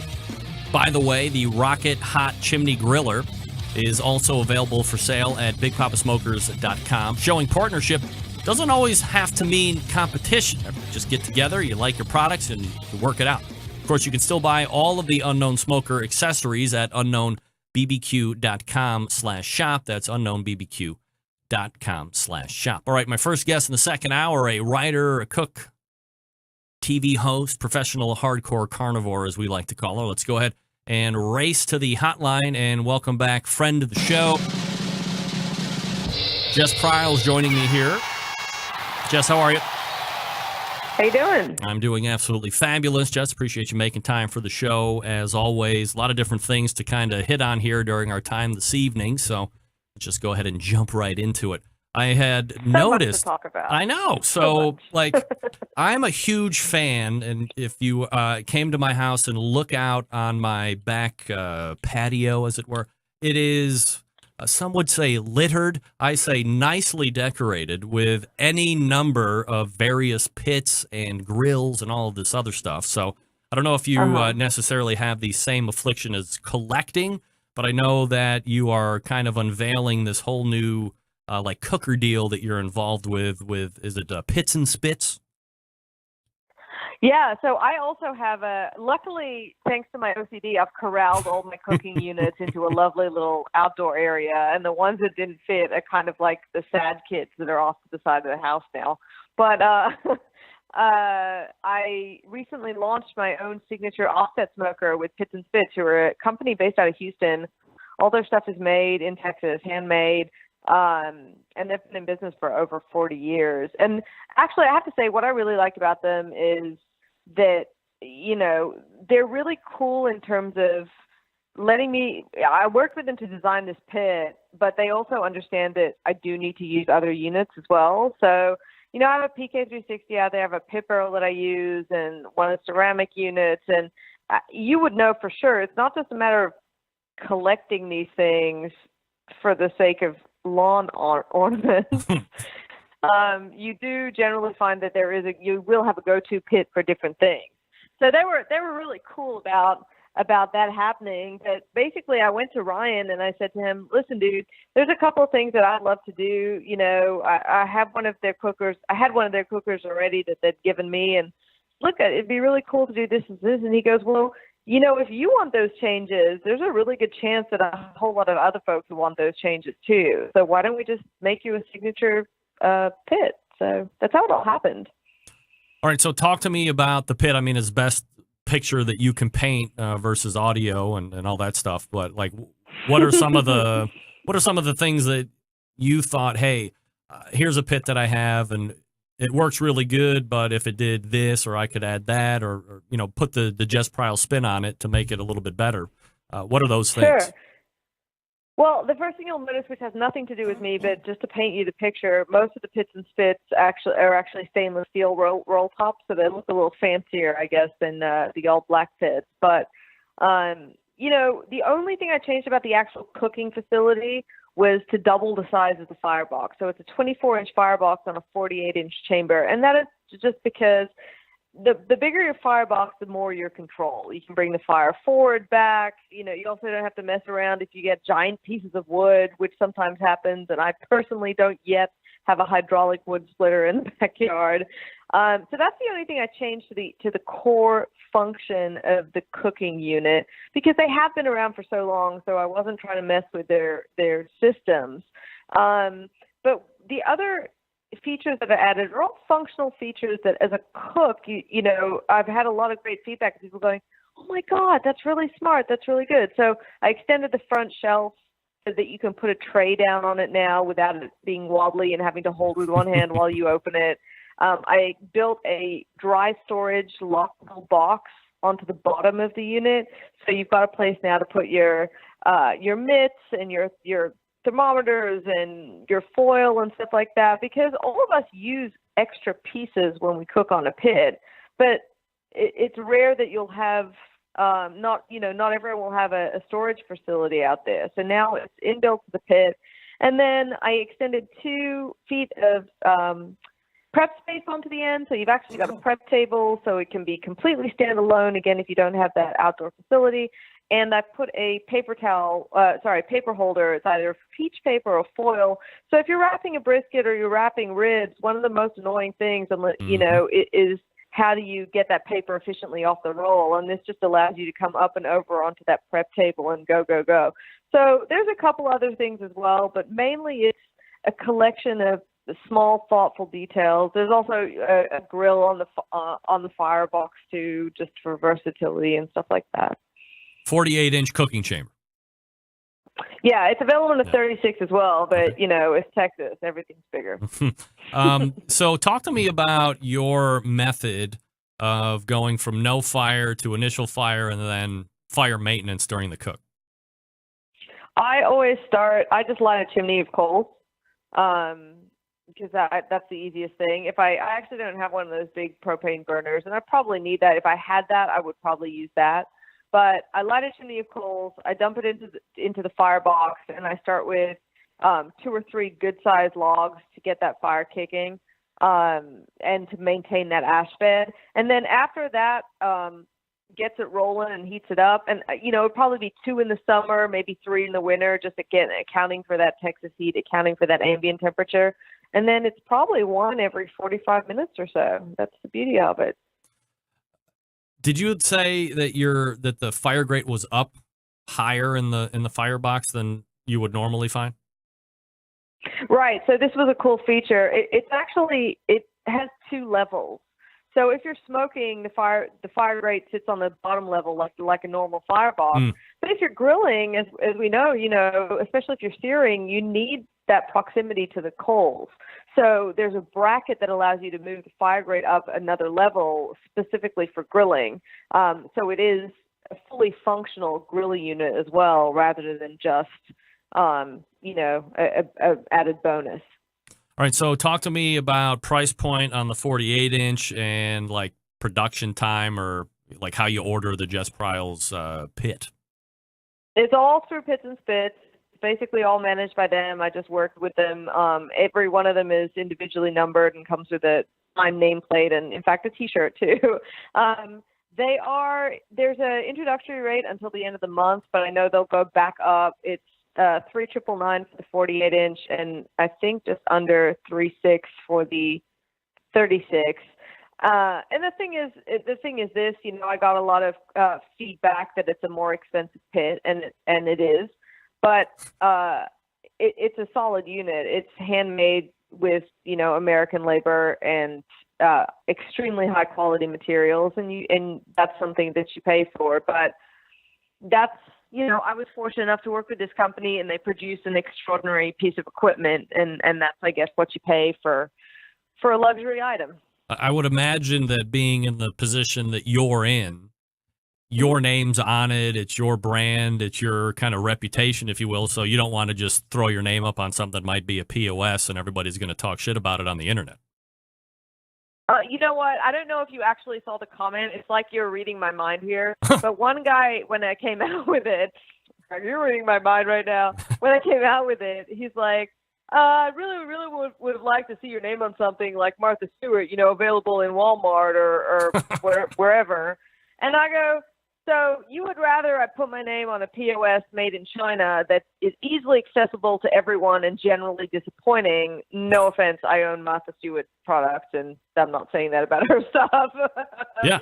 But, I guess that was the point. It's like I'm proud of everything that I do, be it my photography or my cooking and the things that I get involved with. And I'm very picky about who I work with. And this is just an extension of that. And I hope that people can appreciate that I take the time to make sure that, I never sell out, I guess. Jess Pryles joining me here on the show. The website, jesspryles.com. Also, same on the Facebook, Twitter, Instagrams, all that stuff. Last time you were on, Jess, you had just released the Hardcore Carnivore Red Rub. Obviously, the Black Rub has been out for a while as well. Talk to me about rub sales, how you're finding them, and are there any other potential new products in the hopper? It's got, I'm feeling like immense pressure right now in the R&D department because Red's going really well. A lot of comp teams are using it. Fat Boys Barbecue and Temple are sponsored, and they're high on the KCBS leaderboard at the moment. Because it's doing quite well in the comp world. But the Black is just, I'm so lucky that it's such an extraordinary, unique item that kind of, honestly, nearly everyone that tries it is like, oh my gosh, it's my favorite thing to put on steak. So wow, I've never had anything like this before. And there is a lot of pressure to come up. Like, I don't want to just keep releasing rubs for the sake of it. I want to make sure that it's something that has a purpose and a use. So I'm kind of raking myself over the coals right now, excuse the pun, to make sure that whatever is the next release is something that is thoughtful and useful and has a place, and it's not just another rub, I suppose. But I did release these cool little enamel pins in like a tomahawk steak and a shape of a cow and stuff like that. So that was one thing that I thought, oh my gosh, will these work, won't they? But people have been loving them. You see a lot of folks are walking around Memphis in May with their little steak pin. So that was a pretty cute little thing to add to the range. From the rub perspective, and you talk about feeling that pressure and you're hearing it about, hey, come out with something else. And, you know, I've said on this show probably for the last 2 or 3 years, if you would have went into a grocery store 10 years ago, you would have saw your standard crappy barbecue sauces and rubs that you've always seen forever and ever and ever. Now you go into the grocery store, and at least my Giant Eagle up here has a whole aisle of barbecue sauces and rubs and marinades, a whole barbecue and grilling aisle that was never there before for as long as I was growing up. So to me, that means everybody's in the sauce game. Everybody's in the rub game. Could there be a dilution of talent in the proverbial rub and sauce pool? So from your aspect, are you constantly having that struggle with yourself of saying, hey, maybe I do have something that could be like that potential game changer, but is there too much static or too much noise for me to go in? And how are you also trying to leverage your name to maybe give yourself a bump up from all that other stuff that's out there? I think that's actually an awesome question. And, you know, I would never be scared to go into the market if the product's legitimate. I think if I had just another something, like if I were just to create, you know, oh, well, I should probably have a fajita something or a Tex-Mex something, or I should have, you know, what's the next logical step? I think that's the time where you should be scared to enter a very busy market. And I definitely think, you know, maybe that spice rubs is the new cupcakes. I don't know, you know, that maybe we're in the middle of a bubble right now.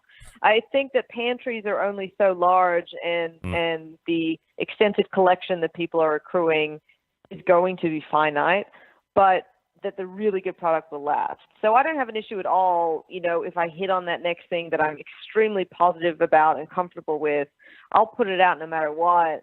And you know what, it all feeds into what I was saying just earlier, which is I'm so cautious about what I cook, the brands I choose to work with, the quality that I choose to work with, that I feel like that, and I feel like the Hardcore Carnivore name as well has garnered a lot of trust and respect because it's a great product, which I'm extremely proud of. So that alone has put me at a pretty great platform for the next release, which is also why I don't want to be frivolous with it, because I do think that there is a lot out there, and that the second that you disappoint people's expectations, you've let yourself down and ruined that platform. Jess Pryles joining me here on the show. Just kind of a awkward segue, but I've seen recipes for you regarding beef cheeks. Mm-hmm. I was gonna, and I forgot to say, Greg, maybe my next, you know, maybe it should be a horse rub next. I don't know, but yeah, you know, that's exactly what I'm talking. I mean, I don't know. It's like I don't want to encourage that, because to come out with a horse rub might be a little premature given the fact that it's 100% illegal right now, but I'm not totally against it. It's not in Australia, so maybe I'll release it there. Oh my God, I think we're going to go left turn here. So it's completely legal to consume horse in Australia. Okay, before you give that blanket statement to me, allow me to say this. The last time that I looked into it, which was about 2 years ago, because that's when I left, there was a butchery in Western Australia who was legally processing horse meat. But, I mean, like, to your knowledge, it's not, there's no government regulations against it. I don't believe so, no. Okay. Because there's no, no, I don't believe so. Have you ever had it? I have, yeah, in France. It's, like, perfectly fine. It is weird. It's weird. You know, there's a little bit weird because they're this majestic creature, kind of like I'm not wild on frog's legs because it tastes like chicken, and all I'm doing is sitting there thinking I'm eating frog. But I think that's just in your own head, like why should we look at horses any different than we look at cattle? Maybe because one's majestic and one's a big, farting machine. I'm not sure. We'll see. All right. I don't want to get lost on the horse because, I could talk about it for hours on end. But let me ask you this question with like the 4 minutes that we have left. And if we have some other time, I can ask you something else. But I asked Meathead Goldwyn earlier in the first hour, and I've asked subsequent guests in earlier weeks. So let me ask you, what does the term pitmaster mean to you, or how would you define pitmaster if somebody asked you to? I think the definition is different from how we use it colloquially now. So to me, what I wish a pitmaster would be is the same as, the title of head chef, or even breaking down chef titles within a kitchen, which is you can't really call yourself a chef, which is why you'll never see me do it, until you've been to culinary school and earned that title and paid your dues. Agreed. Which is why I call myself a cook. I believe that pitmaster should be the same thing. And it should be a minimum number of hours at a pit, not electric, at an offset pit, a minimum number of hours of cooking experience, which led you to be sort of a pit boss, and maybe then pit master is the next level above that. However, I go to events and it's like, oh, it's the pitmaster panel and you're on it. And I'm thinking, okay, I'm not going to correct those people into their terminology, but it's just become the easiest. It's unfortunate that we've used that term to basically define people who barbecue because of the word master. So it would be better if we just said pit cook. Yeah, pit cook, and then you work up, pit cook, and then maybe you work up to pit boss, and then maybe after you've clocked X amount of hours and colossal amount of respect for people, you get pit master. Would it be easier if we could somehow just annihilate the word from the American lexicon and just never have heard it? Let me clarify. Let me clarify just for a second, because I'm more along in the lines in your camp. However, now we have to start. So, how many hours is it, and how many cooks do you have to get into it, and what achievements in the cook do you have to hit in order to go to the next level? So you can see where it becomes bogged down and it becomes more of. But to your point, that's what you have to do in order to go through culinary school as well. You have to garner these achievements in order to get that chef title. So, is it easier just to remove the word versus having to define everything? I mean, you say that, but then there are people who just title themselves as chefs. Yes, but they're douchebags. They're douchebags. Well, isn't it the same thing? Like if you grill in your backyard and have like 300 people following you on Instagram and you call yourself pitmaster or grill master, you're a douche. And it's tough. It's self-serving prophecy. And you know what? That's it. It's one of the, I think it's too far down the track now. Like in a perfect world, it would be great if that's what it meant, but I accept that, the masses have appropriated it now, and that's fine. Just keep my head down and, actually cook. So what are you up to next?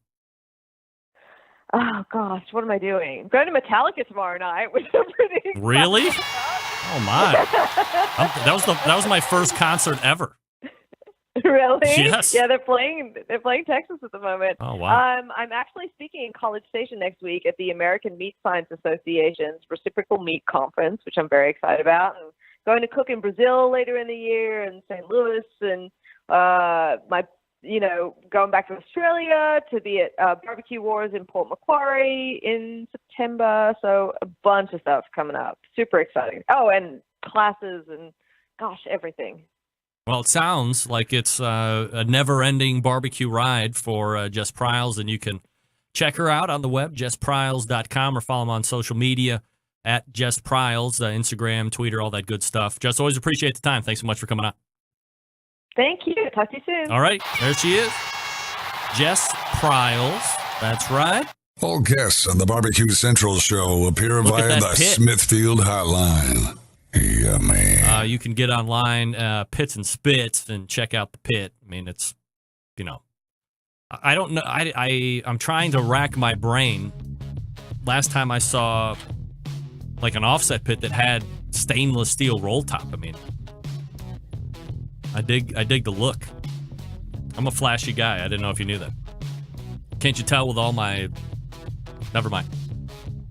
All right, let me talk to you quickly about the Pit Barrel Cooker. By the way, shout out to Noah Glanville. I'll be calling you tomorrow.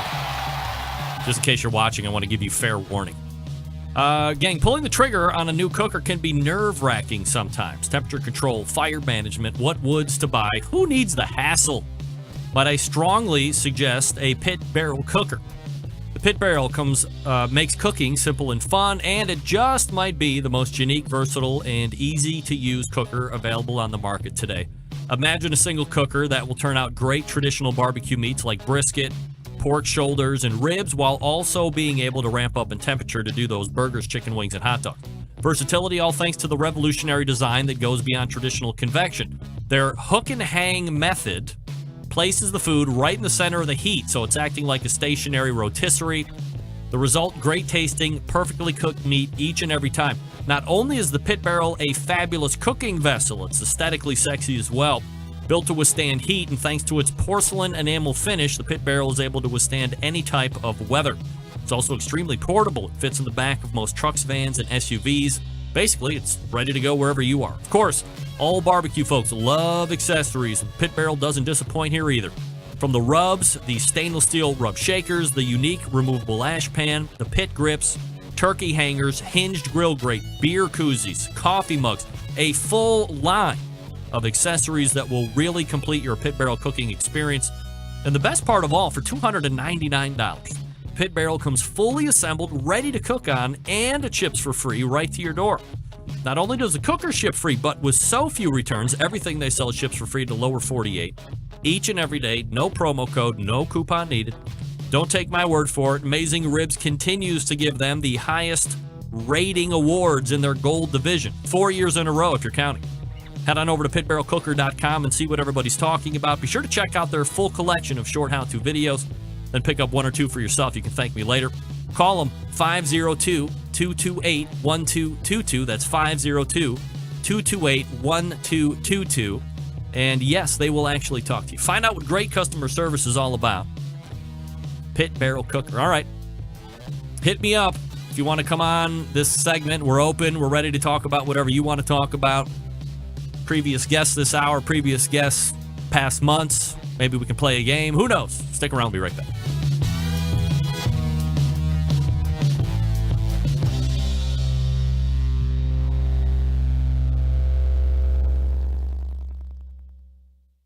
Continuing to produce incredibly mediocre content in an exceptionally professional way. You're listening and watching the Barbecue Central Show. Once again, here's your host, Greg Rempe. All right, welcome back. This portion of the show being brought to you by Smithfield, the biggest name in pork, bringing you great opportunities this barbecue season. Get smoking with Smithfield and their Committed Cooks program. Learn more at Smokin', S-M-O-K-I-N, Smokin' with Smithfield.com, SmokingWithSmithfield.com. Yep. All right. We'll see how this goes. Go ahead, you're on the air. Hello, this is Rob Ryan from California, Rob Smoke and Rub, and my frog sauce just won best sauce on the planet. Best sauce on the planet? On the planet. Really? With only 606 entries from 13 countries and 43 states. Jeez. I mean, so, you know, it wasn't really like a very good showing then. Wow. So, like, what's in the sauce, Rob? It's got some really good stuff in there. If I told you, I probably have to, make a trip over there and find you. But actually, it's got a real special taste to it. It's like not too many other sauces around.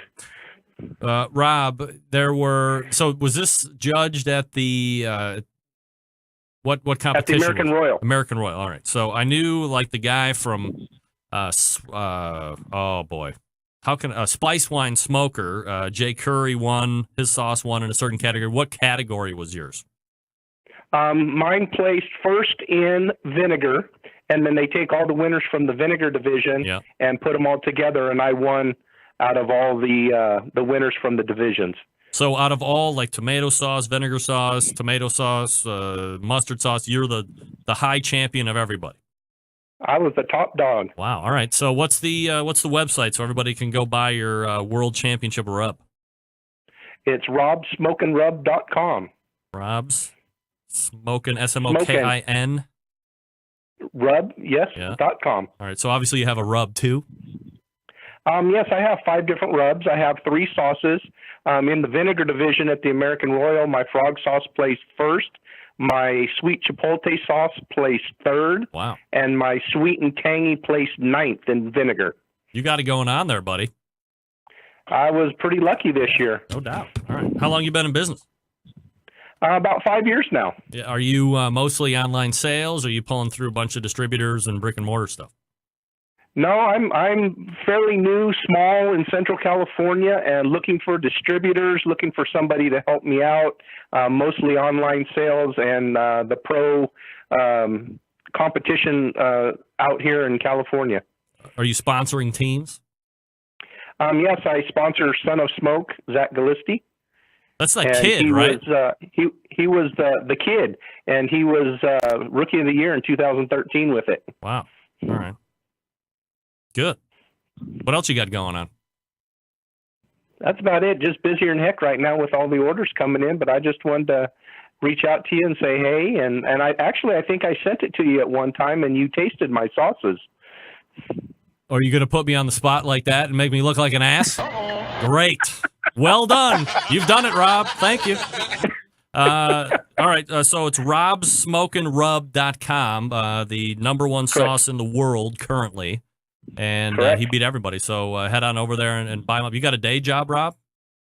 Yes, I do. Matter of fact, I'm a air conditioning tech during the day and sauce slinger by weekends. Wow. So how close are you to transitioning out of HVAC and going full-time sauce?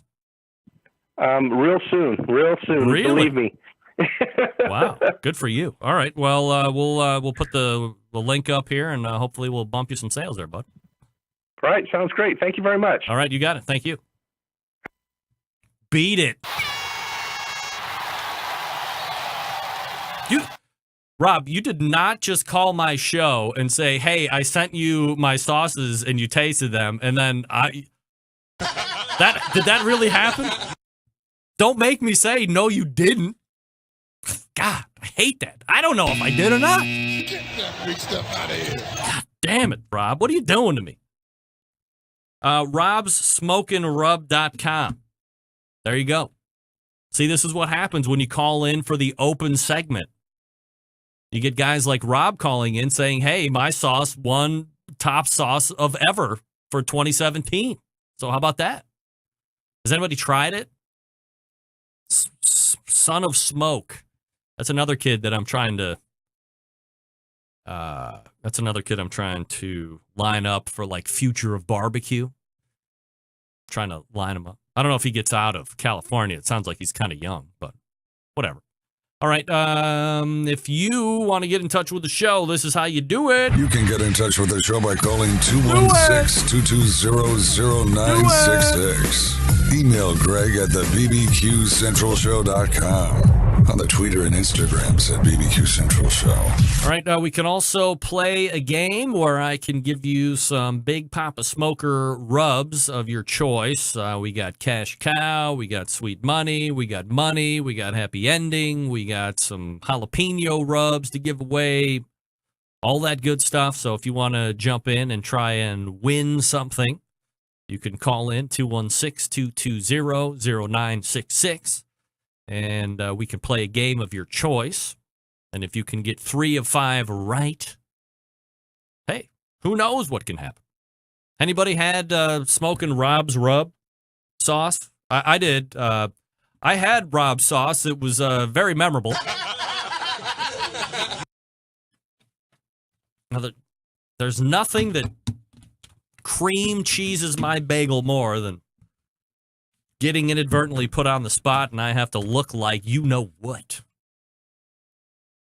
John Dawson weighing in, you just got Baba Booeyed. No kidding. More like I got hit with the high. Yikes.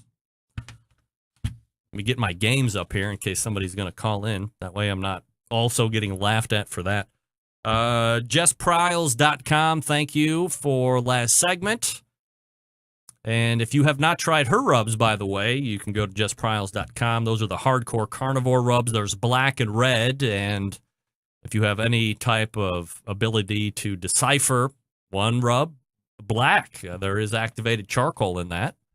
And the other one is red, different colors, but I believe the flavor profile is more or less the same. And, I tend to agree with her that, there's a lot of people that might have a similar stature or level of success like she has within the industry and might have that idea, not pressure, but might have that idea to kind of strike while the iron's hot and just flood with all these different rubs. And not only at that point have you just added more dilution to the talent pool, but if somebody tries it and they don't feel like your effort is in it, or now they feel like you're just, pushing stuff out into the market, then you're risking everything that you've actually taken the time out to build.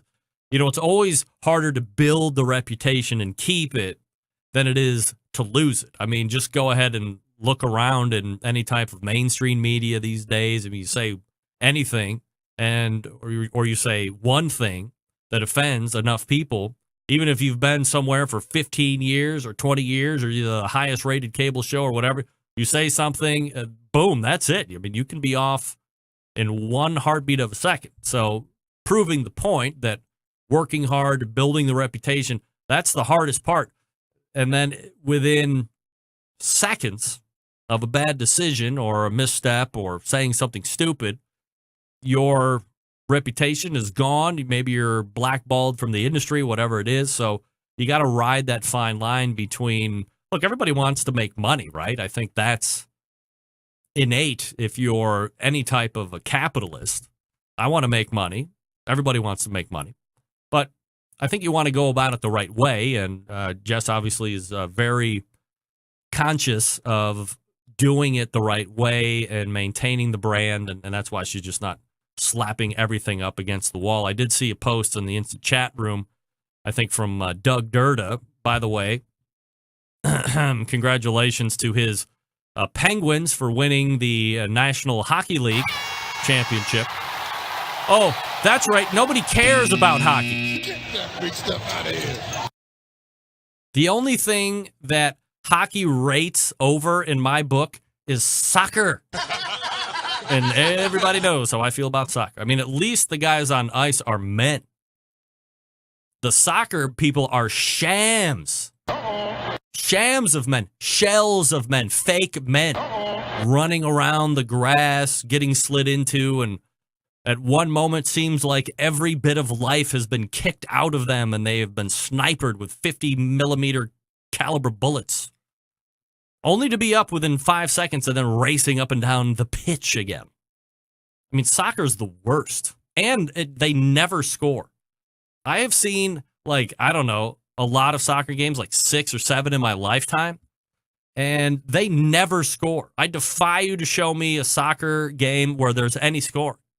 It's always ending in a tie, or maybe they go into that penalty kick thing. You know what would really increase the popularity of soccer? And I get that soccer is, real big amongst the youth here in America. Well, who cares about that? Let's talk about professional level sports where you make money. Let me tell you where soccer's at professionally here in the country. Sucks. Get that big stuff out of here. David Beckham stayed in Europe or wherever he's from to make all of his money. And then as he was aging and not going to be able to make it over to Europe anymore, hightailed it over here to the States and signed with some California club. That was like 20 years ago, I think. and got a boatload of cash, and it did exactly zero. Name 3 really good soccer players. There's Ronaldo, but he doesn't play in America, and that's it. I think that's it. Does Alexi Lalas still play? What about Landon Donovan? He's good. 216-220-0966 if you want to play. We do have some winery or rehab available. We have cheese or Fanta. We also have everybody's favorite, porn star or athlete. I did see that somebody had asked Meathead when they were going to be coming out with their rub. Nope. Meathead says never. We rate and review, so we need to be impartial. Which would lead me to believe that Meathead's saying that he couldn't possibly rate anybody above his Memphis Dust because it's that good. Hey, I love a man with chutzpah and confidence. Not even kidding. All right. What did I do with it? I got an email from Top Men. Where is it? From the state.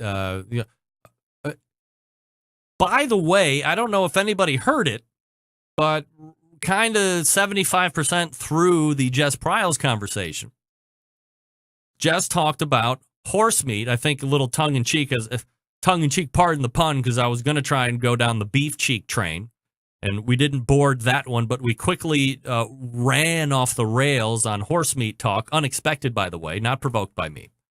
But I'm happy to take that train if you're going to run with it. So let us talk about how yet another country, it is legal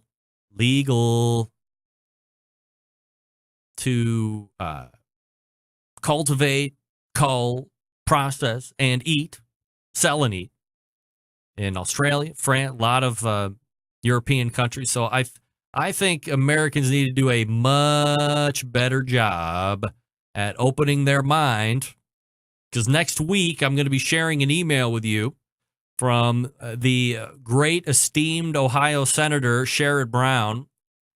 And I use great and esteemed loosely because I don't know if he even took the time to read my email all the way through due to the response that I got. But we'll talk about that next week because I don't have time. Email coming in from John Dawson Rem. So like I frequently say, soccer is for countries that can't afford goalposts. Hockey is just soccer at lower temperatures. Here's all I know. If I had a choice between having the best soccer player as my wingman going down a dark alley or the best hockey player, 100% of the time, it's the hockey player. Ronaldo, the first time somebody takes a swing at him, he's going to flop around and act all concussed. He's rich, though. Folks, grilling season is officially open for business, and the place to head for all of your barbecue and grilling needs is Butcher Barbecue. Certainly, we know by now that Butcher's carries a great selection of barbecue products, but their portfolio of grilling items continues to expand as well.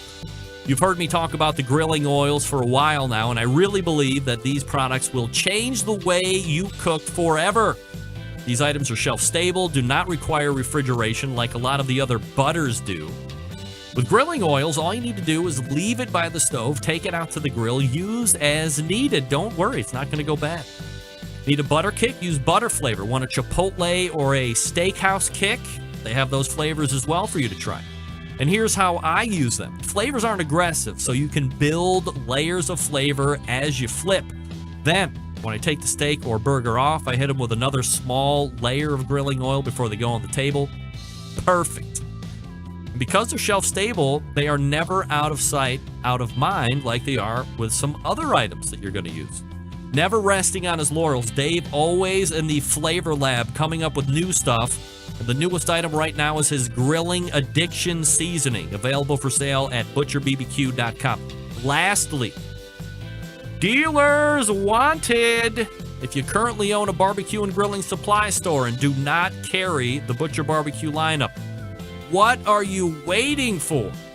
Hit up butcherbbq.com and request information on how to become a dealer for them today. Not only will Dave thank you, but your customers will reap the rewards by getting these fine products in their hands to try for themselves. These products are extensively tested in both the backyard and on the competition trail, so you know they are going to deliver the goods. Head on over to butcherbbq.com now and check out all the products that they have. You'll be happy that you did. Butcher's Barbecue, that's butcherbbq.com. Butcher Barbecue, always trust your butcher. We're back to wrap the show right after this. Stick around, we'll be right back.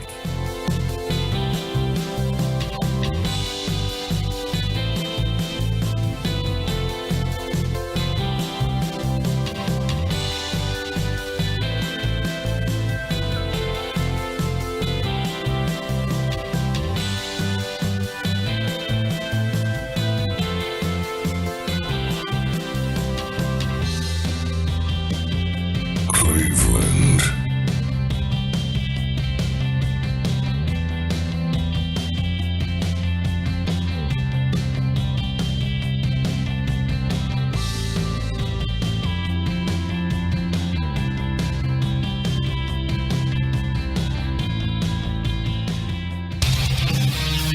Whole packers, full racks, legs and thighs, injecting butts. If you've never heard this before, you might think you found the best Triple X show ever. Let's get back to the most homoerotic host out there today, Greg Rempe. Segment being brought to you by the National Pro Barbecue Tour, presented by Sam's Club. 31 cities, 500,000 in cashish to be won. Eternal bragging rights if you win the whole damn thing. This weekend, the 2017 Pro Barbecue Tour rolls into Alpharetta, Georgia. It's a local qualifier. To get more info on the tour, register your team to compete if there's still spots, I don't know. Or to check results, most importantly, you can head on over to their website, kcbs.us/Sam's Tour, S-A-A-M-S, Sam's Tour. That's kcbs.us/Sam's Tour, and we thank Sam's Tour for their continued support of the show here over the last handful of years. I think it's like the 4th season that we've been doing it with them, so very excited they continue to stay on. Scott Shimano weighing in. John Dawson is the Ralph Cirilla of the Barbecue Central radio show. Always deliver the goods when he contributes Radio Gold. That's right. I don't want to speak for John, but I don't know if, Ralphie is a great comparison as far as, the looks. John's very active. He's not lazy. He does not set up my clothes for me at work, all of this stuff. Not running around the Playboy mansions, as it were. John, there's no Playboy mansions in the hinterlands, right? I think we're off a little too far away from that. Doug Durda, Penn's had 3 guys playing with broken bones. Someone in the NBA gets a hangnail and they're out 3 to 6 weeks. Yeah, I get it. But it doesn't deny the fact, or it doesn't supersede the fact, that when it comes to popularity, hockey ranks right around curling. I could make an argument that while the NCAA Softball World Series tournament is on, that is more popular than hockey. That gets more watches. Certainly way more exciting in my estimation. I know I'm a little partial, of course, but what can I tell you? Doug Scheiding weighing in. That is literally Aaron Sanchez of Toronto Blue Jays, Canadian. Okay, well, that was a terrible thing for me to read because I don't know what I just read. Could have brought the show to a screeching halt. Sorry, Doug, if I ruined whatever you were saying. All right, let's go ahead and work our way out of it. All the way back in the first hour, it was Meathead Goldwyn talking about wrapping, talking about a bunch of other items, what a pitmaster is or isn't, cooking directly on the coals, caveman style. If you miss it, you get into the podcast. Second hour, we talked with Jess Pryles, JessPryles.com. She's got a new pit out that she made in conjunction with Pits and Spits. There's a 48-incher and a 36-incher, almost $4,000 for the big one, around 36 for the 36-inch. Also, talked a little bit about her rub business and so forth, so check her out at JessPryles.com. Going to be speaking at, did she say Texas A&M or something like that? Yeah. Giving a lecture, a meat lecture. We'll be back next week, September 11th, 2001. I will never forget. And until next week, this is your program host and proud U.S. American, Greg Rempe. Good night now.